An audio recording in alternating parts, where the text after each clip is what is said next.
dhe këtu kemi vetëm humbje jetësh, nuk kemi edukim të presave, kemi vjedhje të pronave, sepse po të shikojmë të tre drejtoritë si që Agjencia e Kthimit dhe Kompensimit të Pronave, si që kemi, sepse shteti ngriti dhe një drejtori të aluizmit dhe legalizimit, e cila ishte një drejtori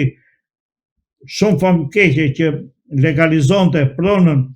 e vjedhur të një të treti, pra një qytetar vjedhte pronën e pronarit, bënte një ndërtesë atje dhe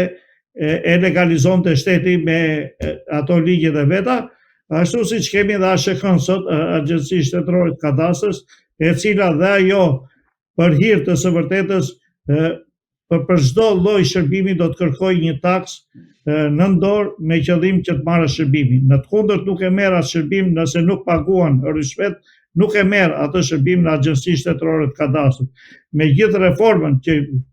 kjo qeveri ka bërë, përsëri akoma nuk është zgjidhur problematika e Agjencisë Shtetërore të Kadastrës dhe njerëzit kanë nga 30 vjet që kanë marrë një vendim komisioni, nuk e regjistrojnë dot vendimin e komisionit, sepse Agjencia Shtetërore e Kadastrës, dhe pse janë brenda një institucioni, një strukture, një ligji, nuk ja regjistrojnë njëri tjetrit dhe kanë vënë një barierë në mes që duhet paguash një gjop ti për ta regjistruar, dhe pse vendimin e kishte detyrim vetë Agjencia Shtetërore, pra Agjencia e Kthimit të Kompensimit të Pronave, merrte një vendim dhe këtë vendim duhet ja jepte vetë drejtarja tjetër, t'ja jepte Agjencisë Kadastrës, e cila ta regjistronte dhe qytetari duhet i vinte në shtëpi certifikata e pronësisë. Kjo nuk bëj. Nuk u bë kjo, atëherë erdhi një kalvari gjatë që sot shumë pronar nuk marrin dot pronën e tyre. Shumë bileju i vidhet prona në mënyrën më mes të ditës me diell, dhe ata pasaj futet gjyqeve, atje në përgjyqje pasaj janë marifetet me gjyqtarin, me prokurorin për falsifikim të dokumentave dhe për to, futet në lojë dhe laboratori kriminalistikës dhe përsëri qytetari që është i ndershëm, ngelet përsëri me gishtë në gojë, nuk e merr pronën sepse ka 100 marifetet ai hajduti, i cili paguan dhe gjyqtari, paguan dhe prokurori, paguan edhe ata ekspertin e kriminalistikës dhe e vjedh pronë dhe pasaj e gjitha i mbledh pasaj do të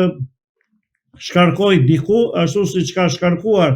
her pas here, ku edhe 2 vëllezër janë vrarë për një vijë ujë, pra për një kanal kullus janë vrarë. Kjo tregon që çështja e pronësisë është një nga plagët më të mëdha në shtetin shqiptar, ku ne kemi gati 30 vjet që rendim gjyqeve për të fituar qytetari pronën e vet dhe për të qenë i dej në pronën e tij, po sot mund të jesh me pronë dhe nesër dhihesh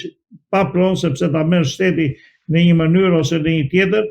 dhe nuk të respekton për atë që të merr. Por të hedh në rrugë dhe nuk do t'ja di se ku do t'jetosh, duke ta prishur dhe pronë, edhe sepse kështu jemi edukuar të 30 vjet, duke e vjedhur pronën e njëri tjetrit dhe duke u fërkuar me njëri tjetrit deri në humbjen e jetëve. Zoti Mullaraj, pas kësaj ngjarje ka pasur shumë qytetarë të cilët përveç mllefit tyre në rrjetet sociale kanë bërë të ditur se janë gjendur në të njëjtën situatë ashtu si në rastin e Palës Paditse, ku pretendojnë se prona e tyre që prej kohës Bredit Zog, pra të cilën sipas tyre posedojnë me dokumente, po zvarriten gjyqjeve dhe nuk arrin ta marrin edhe pas disa brezave. Në këtë rast, çfarë po ndodh me këtë shtresë të qytetarëve dhe si duhet sillen ata në raport me drejtësinë? Atëherë, me drejt edhe unë kam disa çështje në proces për sa i përket pronave që në kohë e Zogut, që i kanë me dokumente mjaft të rregullta dhe kokëforte, dhe i kanë zënë në vitet 92-93, i kanë zënë një pjesë, i kanë zënë këta që ishin në nomenklaturën komuniste, dhe një pjesë i kanë zënë në mënyrën këta që kanë zbritur duke ardhur me këtë lëvizjen e çrregullt nga një qytet në një tjetër. Këto prona, sepse shteti nuk e ka respektuar asnjëherë pronën private dhe nuk ka dashur ta respektojë pronën private. Prishi titullin e pronësisë të pronarit, duke thënë ish pronar dhe duke zaptuar pasaj dhe duke i legalizuar hajdutit për pronën, ashtu si që kisha dhe një rast të fundit tashi, ku dy qytetari janë futur një prone e cila është e trashëguar që në kohën e zogut, dhe ata thonë ne kemi ndërtuar një banesë vete në gjyq për lirimin e pronës, dhe gjyqtari thot ata duhet të qëndrojnë atje thot dhe duhet të t'japin lekë ty për atë pronë të zënë. Kjo është jo kriminale, po më tepër se kriminale që gjyqtari të legalizojë hajdutin dhe mua që jam i ndershëm dhe pres të marr pronën time të cilën gjyshi im ose trashëgimtari im e ka bler me Flori. Këto pasaj krijojnë atë mllefin ndaj sistemit drejtësisë dhe kohën e humbur përsa kalvari është nga shkalla e parë, shkallë 2, nga shkalla e 2, shkallë 3, do presësh edhe gjykata kushtetuese, por gjykatat tash kanë nxjerrë dhe një artific të re për sa i përket çështjes së gjykimit, që çështjet gjykohen në dhomë këshillimi pa palë, atëre ku do ta gjesh të drejtën? Nëse nuk flet, nëse nuk shpresh, nëse nuk ka një gjykim me dy palë përballë, do të thotë që gjyqtari brenda në zyrën e tij vendos çfarë të doj, atje ku peshorja ka dhe monellat brenda, do anoj nga ana e monellave dhe ai që është i ndershëm nuk do ta marri asnjëherë pronën e tij. Kjo ka mbledhur një lëmsh mjaft të madh për sa i përket çështjes pronësisë, por siç është çështja e pronësisë, është çështja edhe e pensioneve të qytetarëve, të cilët ata që kanë punuar në për kooperativa dhe në për ferma, edhe me dekreti që nxori qeveria tash që deri në vitin 92 t'ju njihen, vjetësia përsëri gjykatat i zvarisin